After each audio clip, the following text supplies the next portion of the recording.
В Буртасинской школе состоялось официальное открытие 2 дошкольных групп на 40 мест. Этот день стал радостным и долгожданным для жителей Буртасинского сельского поселения. Ведь этого события жители ждали много лет. Поэтому никто из присутствующих на торжественном мероприятии не скрывал свои эмоции, радовался искренне этому событию. Звучали слова благодарности от родителей, бабушек и дедушек малышей. Глава администрации района Андрей Тихонов отметил, что сегодняшний день является радостным для всех. Он поблагодарил подрядчика за качественное выполнение работ, директора школы за добросовестную работу по организации в образовательном учреждении качественного проведения ремонтных работ. Андрей Владимирович пожелал детям счастливого детства и здоровья. Также отметил, что позитивные изменения еще впереди. Предстоит благоустройство территории вокруг нового сельского дома культуры, построенного в рамках нацпроекта «Культура». Начальник отдела образования и молодежной политики Денис Трофимов подчеркнул, что на ремонтные работы ушло более 7 миллионов рублей. Это средства республиканского, районного бюджетов. Отмечено и старания администрации поселения, его непосредственное участие в разрешении вопроса по открытию дошкольной группы в деревне. Директор подрядной организации ООО «Вика» Владимир Иванов преподнес детишкам подарки – игрушки для дошкольного возраста. По традиции была перерезана красная ленточка, после чего все собравшиеся направились в большую просторную группу. Встретили их нарядные дошколята, ради которых и отремонтировали помещение в здании школы. Теперь здесь светло и уютно. Созданы необходимые условия для пребывания детей. В ходе мероприятия Андрей Тихонов и Денис Трофимов вручили благодарственные письма администрации района, подрядчику, директору Буртасинской школы и благодарность отдела образования и молодежной политики рабочему по комплексному обслуживанию зданий Буртасинской школы Николаю Романову. В завершении малыши устроили для гостей праздничный концерт.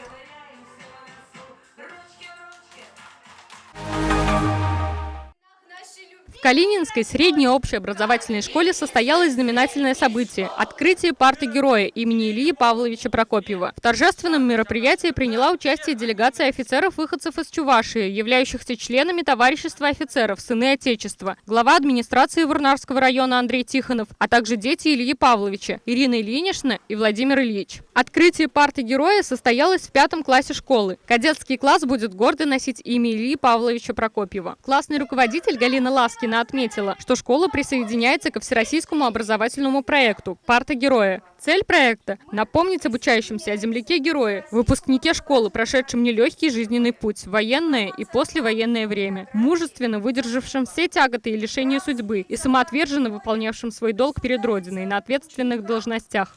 Жизненный подвиг Ильи Павловича должен стать примером подражания для каждого учащегося школы. Наш земляк Илья Павлович Прокопьев является выдающимся государственным, политическим и общественным деятелем. С именем Ильи Павловича неразрывно связаны годы успешного развития Чувашии. Во многом благодаря его организаторскому таланту в Чувашии организовывались всесоюзные стройки. Построен Чебоксарский тракторный завод, Чебоксарская ГЭС, МНТК «Микрохирургия глаза», Центральный стадион и многие другие объекты народного хозяйства. Сын героя рассказал о своем отце, о том, что он был человеком справедливым, честным, истинным патриотом, желал процветания родному краю и многое для этого делал. Он подарил кадетскому классу портрет Ильи Павловича Прокопьева и фотопортрет дома, в котором родился наш герой. Андрей Тихонов рассказал о планах по благоустройству села Калинина. В текущем году капитальный ремонт будет проведен в школе по федеральной программе. Будет благоустроена и центральная площадь села. Под пристальным вниманием и другие социальные объекты села. Здание бывшей амбулатории, участковой больницы. Планируется их реконструкция и ремонт. Далее мероприятие продолжилось в спортивном зале школы. Пятиклассников торжественно приняли в кадеты. А затем состоялся плац-парад классов. Ребята показали отличную строевую подготовку и исполнили патриотические песни. Офицеры поблагодарили ребят за отличное выступление, поблагодарили педагогов за хорошее воспитание подрастающего поколения, за прививание молодежи с малых лет патриотических чувств.